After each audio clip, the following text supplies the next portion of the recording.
My nucleus was in fact all speckled, freckled, dotted with filaments or strokes or lines, and each of these filaments or strokes or lines or chromosomes had a specific relationship to some characteristic of the cell that was me.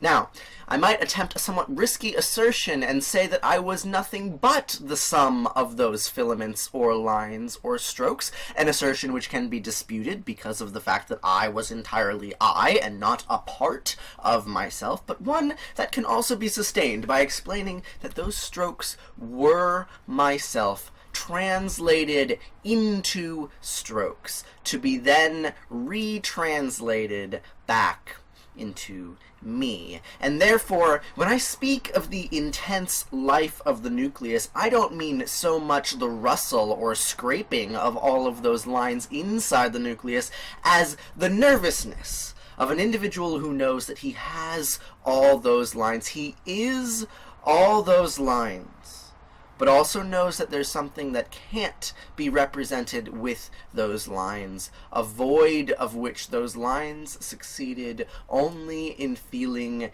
the emptiness, or rather the tension towards the outside, the elsewhere, the otherwise, which was what is then called a state of desire. That's quite a quote. I see this quote as a really vivid emotional account of the paradox of representation, the sort of unbridgeable distance between map and territory. It hints at this Gödelian Ouroboros shaping of things that I want to emphasize throughout the course. We have this paradox of a thing being a part, but also the whole at the same time. The part represents the whole, but it is also a part of the whole. The logical type paradoxes that emerge from this sort of relationship where the map is mapping the territory of which it is a part gives us these sort of hints at what the religious people call transcendence. This tension towards the outside, the elsewhere, the otherwise,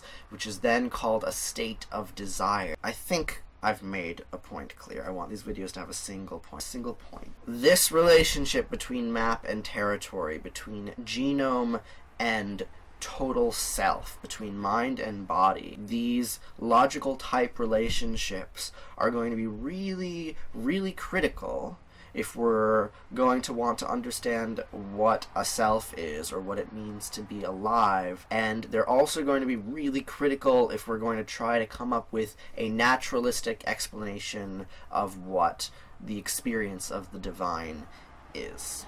Okay, that's all for me today. I look forward to hearing what you all have to say.